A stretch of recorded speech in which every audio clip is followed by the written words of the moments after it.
Everyone, আমার YouTube চ্যানেলে তোমাদের সবাইকে স্বাগত জানাই। আশা করি তোমরা সবাই সুস্থ আছো, ভালো আছো। আজকে তোমাদের সাথে তোমাদের সামনেই মাধ্যমিক এক্সাম, পান্নালাল প্যাটেলের অদল বদলের আজকে আমি সাজেশন তোমাদের সাথে শেয়ার করতে চলেছি। 5 নাম্বারের প্রশ্নমানের যেটা সব থেকে ইম্পর্টেন্ট একটা কোশ্চেন হচ্ছে, যে লাইনটা খুবই ইম্পর্টেন্ট, সেটা হচ্ছে 113 পেজে দেখবে। এই যে এইখানটা, সজল চোখে পাঠান বললেন কি খাঁটি কথা। এই যে এই লাইনটার কথা বলছি, এমনকি শুধু এই লাইনটা না, একই উত্তর, মানে এটার অ্যান্সার পড়লেই তোমরা এই যে পাশে দেখো আছে অমৃতের জবাব আমাকে বদলে দিয়েছে, এইভাবেও দিতে পারে যে অমৃতের কোন জবাব কাকে কিভাবে বদলে দিয়েছিল।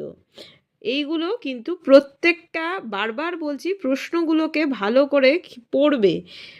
উত্তর কিন্তু একই, অনেক সময় প্রশ্নগুলো একটু অন্যভাবে আসে, সেটাকে কিন্তু বারবার ঠিক করে খেয়াল করে দেখবে, তাহলে কিন্তু কোনো প্রশ্নই তোমাদের কাছে অচেনা মনে হবে না। তোমাদের যদি এখানে বলে যে ও আমাকে শিখিয়েছে খাঁটি জিনিস কাকে বলে, সেই একই, এই লাইনটা তো বুঝতে পারছো। এমনকি তোমাদের যদি এখানে বলে যে কিন্তু আমাকে বাঁচানোর জন্য তো আমার মা আছে, কোন প্রসঙ্গে এই মন্তব্য, এই উক্তির মধ্যে দিয়ে বক্তার চরিত্রের কোন দিকটি ফুটে উঠেছে। তো এইগুলো কিন্তু সমস্তটাই, বারবার বলছি, একই অ্যান্সার। তোমরা কিন্তু এগুলো বুঝে কিন্তু উত্তরগুলো লিখবে, একই উত্তর। প্রথমে তো এমনি তোমাদের বলেইছি যে 5 নাম্বারের জন্য অবশ্যই তোমরা কিন্তু লেখক কোথা থেকে, কোন গল্প থেকে নেওয়া হয়েছে সেগুলোকে লিখবেই। তাহলে পান্নালাল প্যাটেল রচিত, তোমরা আর একটু ভালো করে লিখতে পারো।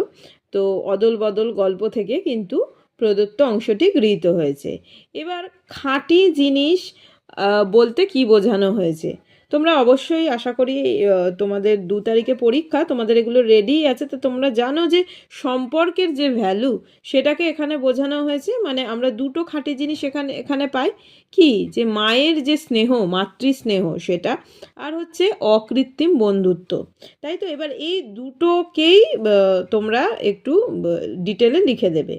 মানে ওই যে যখন কালিয়ার সঙ্গে কুস্তি লড়তে গিয়েছিল, তখন কি হয়েছিল, হিসাবের নতুন জামাটা ছিঁড়ে যায়, তাই তো।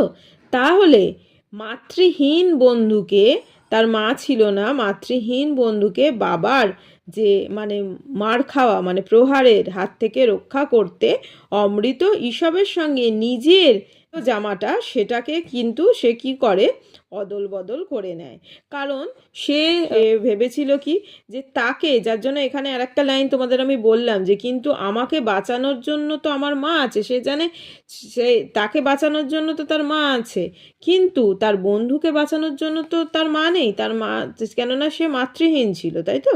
তো যাই হোক, তাহলে যে মাতৃস্নেহ এখানে আমরা দেখতে পাচ্ছি, যেমন ঈশব অমৃতকে মনে করিয়ে দিয়েছিল যে ছেঁড়া জামা পরে বাড়ি ফিরলে তাকেও তো তার বাবার হাতে প্রচুর মার খেতে হবে। সেই জবাবে কিন্তু অমৃত কি বলেছিল, যে আমাকে বাঁচানোর জন্য আমার মা আছে, তাই তো।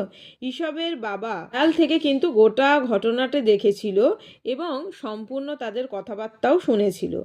আর আমার তো মা রয়েছে। অমৃতের এই যে সহজ কথাটুকু ঈশবের যে মানে পিতা হাসানের হৃদয় তোলপাড় করে দেয়, তাই তো। তার যে কঠিন হৃদয়ে কিন্তু কি আপ্লুত হয়ে যায়, মানে সে ভাবে যে সন্তানের কাছে সত্যি হয়তো মায়ের যে স্নেহ, মায়ের যে একটা আগলে রাখা, সেটার কিন্তু বিকল্প কোনো কিছু নেই। মাতৃহীন সন্তানের বাবা মা উভয়ই হয়ে উঠতে হবে। আর আমরা কি পাই, নিখাদ বন্ধুত্ব। তো বন্ধুত্বর জন্য অমৃতের আত্মত্যাগ ঈশবের বাবাকে খুবই মুগ্ধ করেছিল।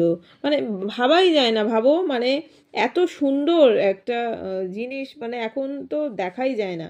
অমৃত ঈশবের এই যে নিখাদ বন্ধুত্ব, এখানে আমরা একটা নিঃস্বার্থ ভালোবাসা দেখতে পাই, যেটা কিন্তু বদলে যায় হাসানের কঠিন হৃদয়, তাই তো।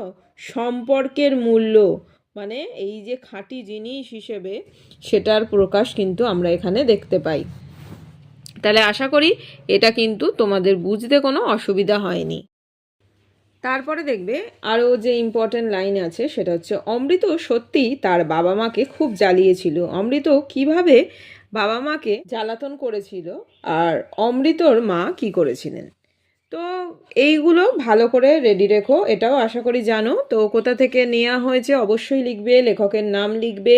তো আর ডিটেলে যদি এটা তোমরা একটুখানি পড়ে পড়ে রেখো। তো অমৃত কিভাবে তার বাবা মাকে জ্বালিয়েছিল সেটা আশা করি তোমরা সবাই জানো। যে জমিতে কাজ করতে গিয়ে ঈশবের জামা ছিঁড়ে যাওয়ায় তার বাবা অনেক কষ্ট করে একটি কিন্তু নতুন জামা কিনে দিয়েছিল। এবার ঈশবের নতুন জামা দেখে অমৃত তার মায়ের কাছে নতুন জামা কিনে দেওয়ার জন্য বায়না জুড়ে দেয়। মা কি করে? মা কিন্তু সেটাতে রাজি হয় না। রাজি না হওয়ায় অভিমানী অমৃত কাঁদতে কাঁদতে নিজের জামার একটা ছেঁড়া জায়গায় আঙুল ঢুকিয়ে দেয়। আঙুল ঢুকিয়ে দেওয়াতে সেটা কি হয়? এটা আরও ছিঁড়ে যায়, তাই তো? এরপর মা কি করে? অমৃতকে বেকায়দায় ফেলতে বলে নতুন জামা দেওয়ার আগে ঈশবকে ওর বাবা খুব মেরেছিল। এ কথা শুনে অমৃত কিন্তু সে যে বায়নাটা করেছিল সেখান থেকে কিন্তু পিছিয়ে পড়ে না, বরং সে কি বলে যে আমাকে বেঁধে রাখো কিংবা মারো, তবুও ঈশবের মতো জামা আমার চাই। তো এই ঝামেলা থেকে বাঁচার জন্য অমৃতর মা কি করে? সে বলে যে ঠিক আছে, তার বাবাকে যেন সে বলে, বাবাকে গিয়ে বল, কেননা দেখো এই লাইনটা ঠিক আছে, তোর বাবাকে গিয়ে বল গিয়ে। কিন্তু মানে অমৃতর মা জানতো যে বাবা রাজি হবে না, বা রাজি হলেও রাজি হওয়ার সম্ভাবনা অনেক কম। তবে এত সহজে কিন্তু হাল ছেড়ে দেওয়ার পাত্র কিন্তু সে ছিল না। নতুন জামা আদায় করে নিতে অমৃত সে স্কুলে যাওয়া বন্ধ করে দেয়, খাওয়া ছেড়ে দেয়, দিয়ে অনশন শুরু করে, রাত্রিবেলা ফিরতে রাজি হয় না। অবশেষে নাছোড়বান্দা হয়ে কি করে? সন্তানের বায়নার কাছে কিন্তু অমৃতের মা হার মানে, তিনি হাল ছেড়ে দিয়ে অমৃতের বাবাকে ছেলের জন্য নতুন জামা কিনে দিতে কিন্তু রাজি হয়ে যান। ইম্পর্টেন্ট কোশ্চেন তোমাদের সাথে শেয়ার করলাম। এছাড়া যেগুলো ধরো তিনের যেমন আছে, সেটা যে একদমই পাঁচে দেবে না, যে পাঁচেরটাও তিনে দেবে না এরকম না, সেগুলোকে একটু তোমরা বুঝে রেখো। খুব তো নাম্বারের ডিফারেন্স না, একটু এদিক ওদিক করে। যেমন ধরো উনি আসল ঘটনাটি জানেন, এখানে হট করে তোমাদের দিয়ে দিল উনি কে, আসল ঘটনা কোনটা। তো এইগুলো একটুখানি ঠিকঠাকভাবে লেখো। মানে উনি বলতে এখানে কার কথা বলা হয়েছে? ঈশবের বাবা হাসানকে বোঝানো হয়েছে। আলিয়ার সাথে যখন কুস্তি লড়তে গিয়ে ঈশবের নতুন জামা ছিঁড়ে যায়, ঈশবকে বাবার যে মানে মার খাওয়ার হাত থেকে বাঁচাতে বন্ধু কি করে? অমৃত নিজের যে গোটা জামাটা সেটাও কিন্তু ঈশবের সঙ্গে সে কী করে? অদল বদল করে নেয়। এটাই আসল ঘটনা। আর ঈশবের বাবা একটু মানে একটু রাগী মানুষ ছিলেন। জামা অদল বদল করে দুই বন্ধুর বাড়িতে যাওয়ার পর ঈশবের বাবা দুজনকেই অত্যন্ত শান্ত আর মধুর সুরে কাছে ডাকেন। এতেই কিন্তু অমৃত ঈশবের ধারণা হয় উনি আসল ঘটনাটা জেনে ফেলেছেন। তারপরে দেখবে যে আজ থেকে আপনার ছেলে আমার, কার উদ্দেশ্যে এই উক্তি, কেন এই উক্তি। তো তোমাদের যেমন বলছিলাম যে একই রকম মানে উত্তর হবে, কিন্তু লাইনগুলো অনেক সময় আলাদা দিতে পারে। তাই এটারও যা অ্যান্সার, অমৃতর মতো ছেলে পেলে আমি 21 জনকেও পালন করতে রাজি আছি। তারপরে আর একটা যেটা আছে যে ঈশবের বাবা পাঠান, উনি 10 বছরের অমৃতকে জড়িয়ে ধরলেন। উনি 10 বছরের অমৃতকে কেন জড়িয়ে ধরেছিলেন? তো এইগুলো যেগুলো, এটা কিন্তু একই অ্যান্সার হবে, সেইগুলো কিন্তু বুঝে লিখবে। যেমন ঈশবের বাবা হাসান, ওই যে এইখানটা দেখো, এই যে এখানে বলেছে দেখো, এই যে বাহালি বৌদি মানে অমৃতের মা, অমৃতের মায়ের উদ্দেশ্যে কিন্তু উক্তিটি করেছিল।